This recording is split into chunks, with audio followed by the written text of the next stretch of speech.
Hello, welcome to Conversations with Educators. I'm your host, Jerome Ellison, and today I have a special guest, Blake Nathan. Blake, thank you, Blake, for coming on the show. Oh, thank you, man. Thank you for having me. I appreciate you. Appreciate you. So let's get right to it. First question I'd like to ask is, when did you know you wanted to become an educator and why? Man, uh, it was around my junior year in undergrad. I was at Tennessee State University.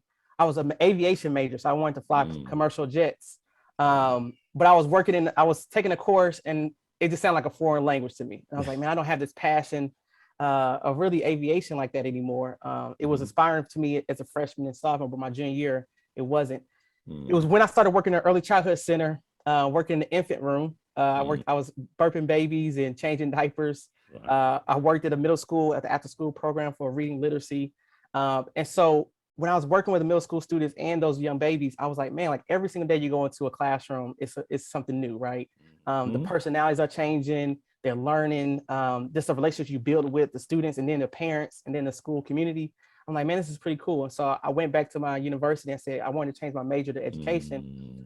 But they said I had to be there for a few years. I was like, I'm not doing that. So I stuck with aviation. Right. I claimed across a program, a teaching fellowship program, where it was called the Woodrow Wilson National Teaching Fellowship. So I moved to Indianapolis in 2012 to start my teaching career, teaching technology education to middle school students. And so I got a chance to infuse both my passions of engineering and technology and education. And that was the start of history right there. I love that. I love that. I think that one thing you touched on is that exposure, that early exposure to either working around children or teaching, even as the after school program or as a, early learning center, something like that gives you that feeling, because when you work with kids, it's nothing like that feeling when you actually see how much value you can actually bring to a person's life, right? And then when you have that experience, you see that you're good at it and you want to continue that. And teaching and education is the outlet for it. Yeah, most definitely, man. Most definitely. And your time as an educator, what's been your most memorable moment? What's something when you think about it, always puts a smile on your face? Man, I got so many memories, and I still to this day, I'm like, you get this itching effect, like, man, I want to get back in the classroom, right? I want to, because you just, so many memories you have. I think one of the biggest memories, it was, I had a student, so I taught 7th and 8th grade. And so I got a chance to work, and I taught technology education. So I had like one of those, kind of like those elective courses that you get a chance to teach mostly the entire school, right? And so I had 7th graders that I had as 8th graders. And then of course they went to our feeder high school. It was a young lady, her name is Brittany, and I didn't even know the impact I was making on her life, right? But the high school had a chance to award like their top 10% students, like, your AB honor roll students. And this is probably around her junior year. So I probably haven't seen Brittany probably at that time, almost 3 years since she was an 8th grader. But she awarded me, and I think I have it right here. Actually, here it goes. That's crazy. This was not intended, man. I literally hold it up. Let me see it. Hold it up to the screen. It's right here. It's right here. So that's crazy, man. I wasn't even planning on even showing this, but it's 2018 top 10. So to Mr. Nathan from Brittany White, I'm a part of all that I met. So that was her quote. But she awarded me award as like the most impactful teacher that she ever had. So like she could have chose anybody, like she could have chose her high school teacher, she could have chose her elementary teachers.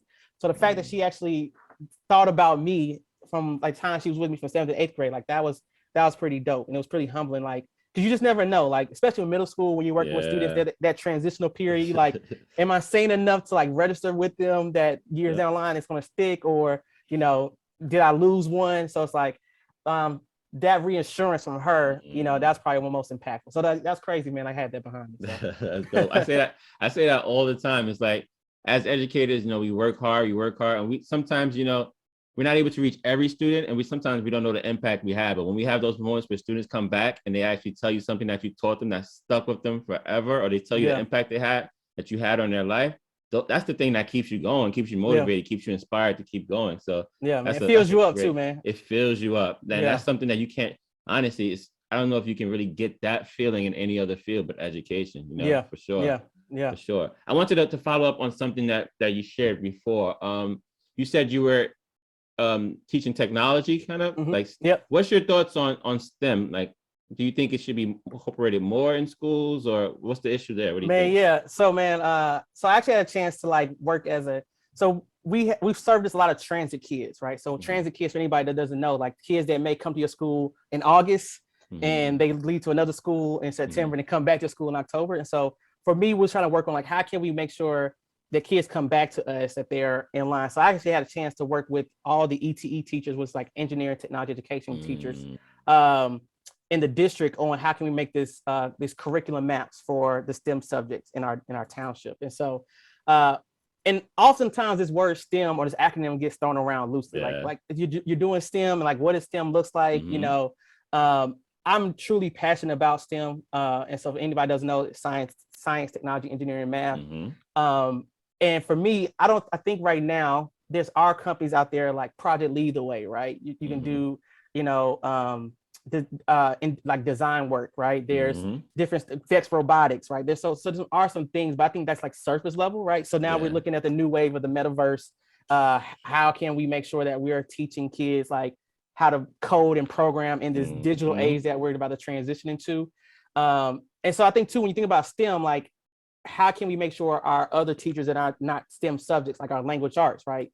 You need to be able to how to read and write, and potentially take that skill set to be able to read and write code. And so for me is how can we ensure we have interdisciplinary instruction going on, cross subject matters that are infusing some type of STEM component. And it takes for teachers to go back and like learn these skill sets, right? You got veteran teachers that never done virtual instruction, right? And now they had 2020, we had to pivot and do virtual instruction. I think right now that way of instructing kids are never going to go away. And so you're going to have to learn how to deliver virtual instruction via 2D instruction like we're doing right now, 3D, AR, VR.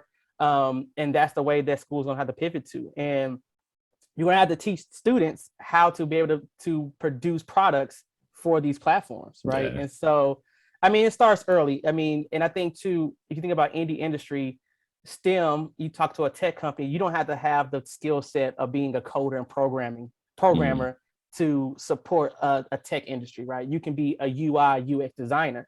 And so I just think we had to do a better job in education, trying to show and showcase these different STEM pathways in education for our young people, and how can we infuse that in our everyday curriculum? Because there's some schools that are focused around STEM education in the entire way, like the whole school is a STEM school, right? But how can you evaluate that every single day in your daily lessons? And so those are the big things. But we got a long way to go, especially for our Black and brown community, our young people. Just the exposure, but I think it also takes for us as adults to go into these industries to showcase to our young people like the upward mobility and career trajectory they can have in these fields, because it's like us as educators, we're talking about it, but if we're not practitioners of the work, that's really not resonating with our young people. So go take a code class. I see you're in New York, right? So I got an email yesterday from NYU saying they're teaching a 7-week course to get a certificate for AR and VR. So maybe our teachers need to learn how to potentially tap into these different certification programs, just add them to their teacher's license to be able to instruct kids in this new wave of technology. So well said. There was a lot in there, man. I think the flexibility, because the world's changing, as you said, right? We're remote learning, this virtual learning is not going to change. It's only going to be more and more. So we have to be proactive in how we bring STEM into the school, and how can we get kids to see that connection between what they're learning and how that can actually apply to the world that exists now, and who knows the world that exists 10, 15 years later. We have to prepare them to be able to adapt to that as well. And I think one key piece of it, like you said, is adults have to get into those fields, right? And then experience that to be able to educate our youth. But also the people, especially of Black and brown, our Black and brown people who are in those fields, I would love for schools to bring them into the classroom to talk to the students, right? Because exposure is everything. When our Black and brown students can actually see that there's people who look like them, who come from the same places as them, who are in these fields, then that's empowering. That gives them the belief that they can actually attain it, right? Same thing for us as educators. This is why I created this platform. The more we see people of color as teachers and as educators, the more our youth will see that we can become educators and teachers, because it was done before by people who were just like us. If we don't see that, we don't give them opportunity to see that, then the faith and the belief that they can actually achieve these levels and reach these fields is a lot less, because they don't see it in front of them. Yeah, man. And even to add to that, man, like you think about like what you're doing right now with this podcast, right? And I think too, teachers, we're doing a disservice of the STEM professions, because the first thing we think about is you have to be, go to med school, be a doctor, right? Engineer, you need to be an actual engineer. But like there's so many different domains of being an engineer.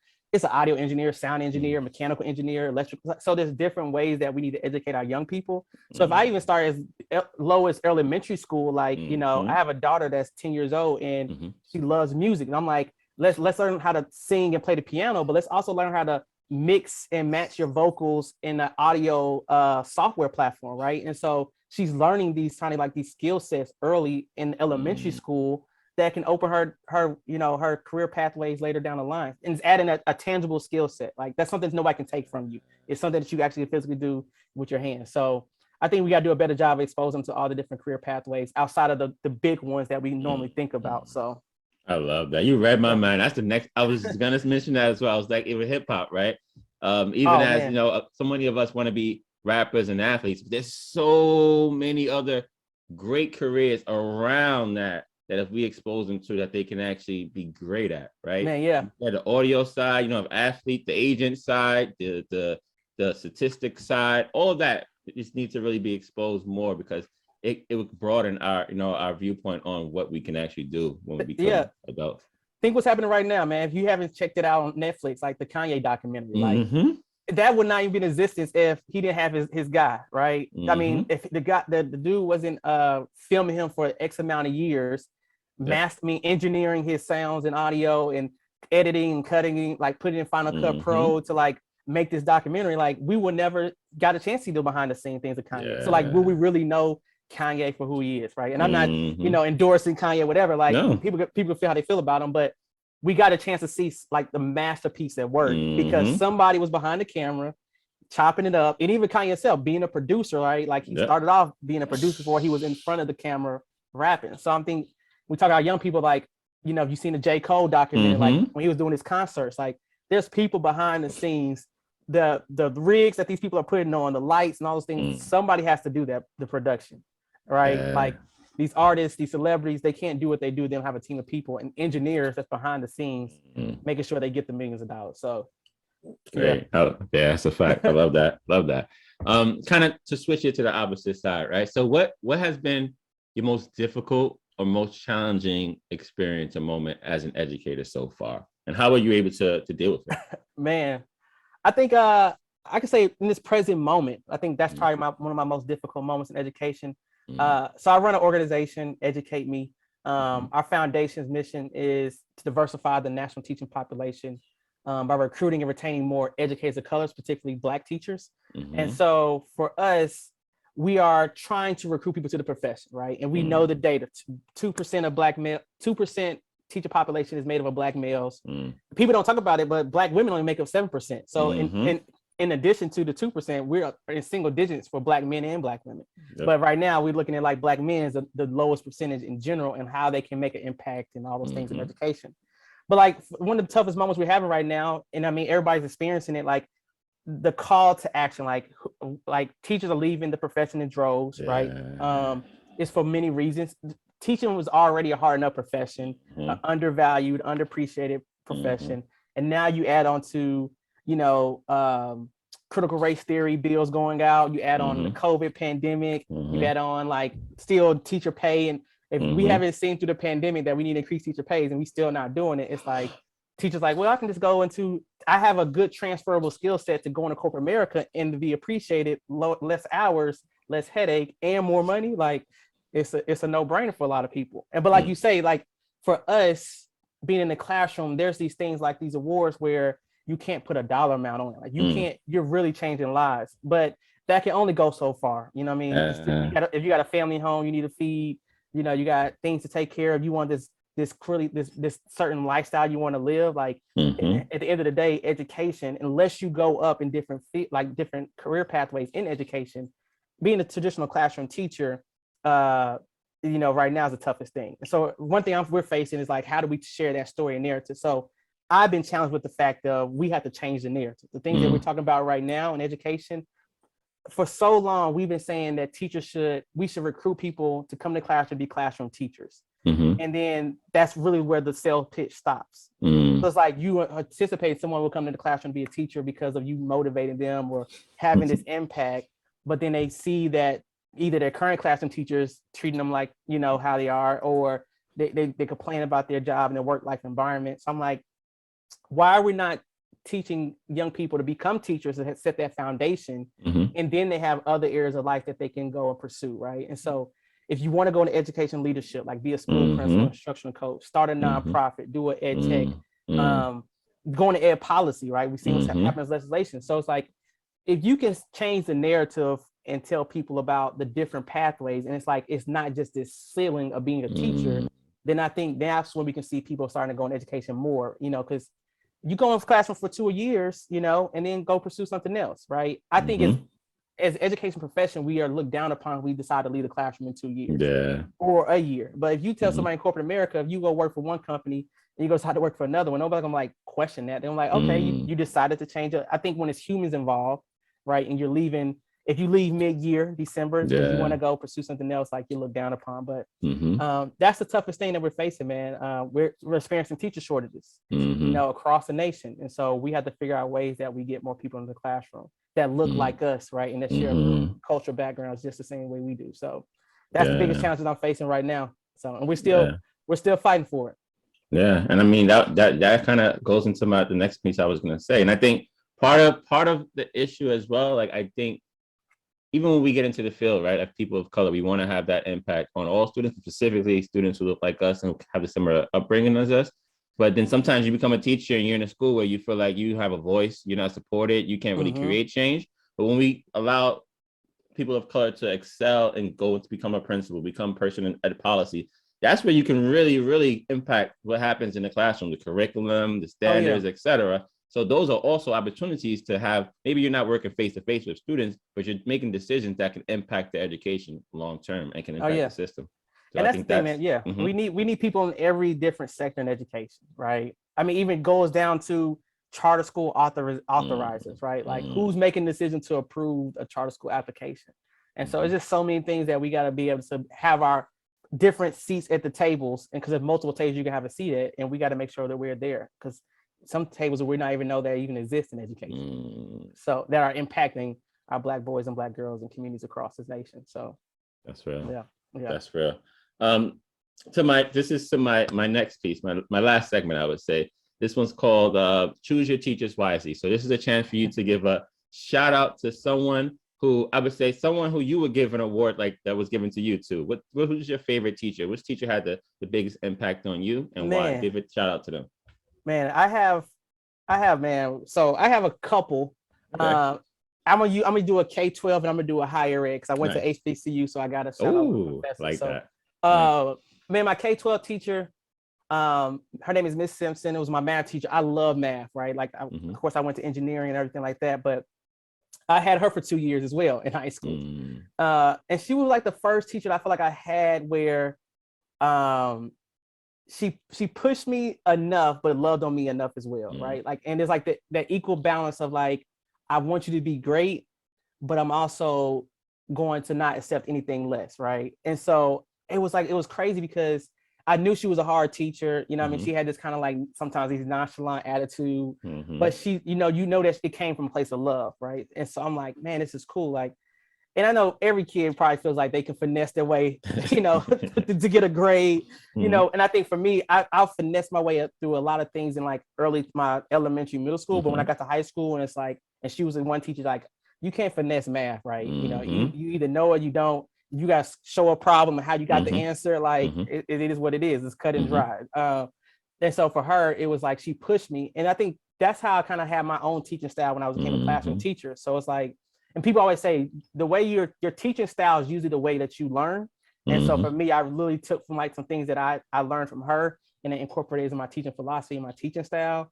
And then my other teacher, I think about Mr. Weaver. I had him twice in my high school. But he was like one of the last Black male teacher I had in K-12. And so, and he's still in the high school today, man, and doing some phenomenal things and changing lives for young people on the east side of Atlanta. And then my professor, I have to say, is Dr. Latham. Again, I think when you have this mindset of like when you're in high school, you like, okay, you graduate maybe top 15 to 20% of your class. You think you're doing something. I had a 3.0. I think I graduated like 3.3. So I'm like, oh, okay, I'm gonna, go off to college. I'm smelling myself a little bit, or feeling myself. And then I pledged to Fred, and I would think I was the man. I felt like I was the man. I was on this high, and then I took this one professor class. This class started at, he was the only class that started on campus like around 7 o'clock. And it was a leadership class. And like all the who's who wanted to be in his class. And so I was like, I'm gonna take his course. It was leadership development 101. And you had to read the New York Times before every class. If you didn't read it, you probably stick out like a sore thumb. Everybody else read it. You had to dress up like suited and booted. Even if you were late, he would lock the door, and he didn't expect you to leave and go back to your dorm. Like you had to sit outside the class and still hear instruction, man. And so, but it was crazy because he told me one thing that still resonates with me to the day. I used to wear bow ties, suited up, and everything like that. And he was like, "Man, Blake, you know," and excuse my language, he's like, "Man, do you just want to be a nigga with a bow tie?" And I was like, "What?" I kind of got upset. Like, what you mean? Like, he's like, you know, like, you don't, people don't, what you wear gets you into the door, right? And it's really what's inside your substance that's really what matters on take you to the next level. And I was like, dang, like, you know, like that's crazy, man. And so for me, it was the fact of realization that, you know, I can wear, and we see it in time, like you wear that hoodie right now and you go out in public, people are like, oh, okay, cool. You know, like, what's up? You put a suit on, you might like, oh man, you look nice. What you do, man? Like, you look, what do you do? So, and that gets the conversation started. But then when you open your mouth, like they want to see like what you got to talk about, like what your values you stand for, like what, you know, what do you stand on? And so for me, he challenged me in that moment, and this is like my junior year in college.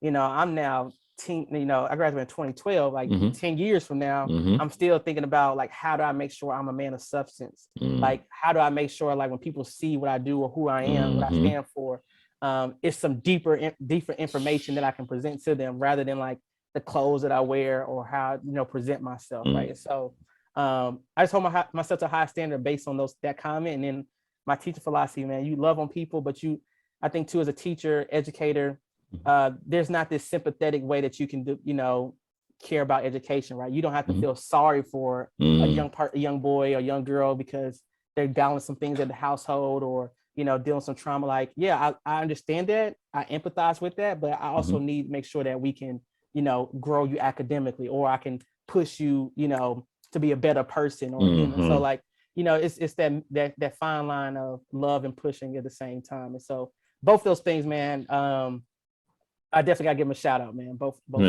all those educators, for sure. That was great. That was great. I'm gonna give you a shout out, Blake. You said so many gems, so much great insight, so much great thoughtful conversations and ideas. And I think the work that you're doing is so valued and so needed. And I just want to wish you the most success in everything you do moving forward. But thank you again for coming on the show. I appreciate it, man. Appreciate the opportunity for sure. Thank you. Thank you. Thank you guys for watching. Stay blessed. And remember, education over everything. Peace.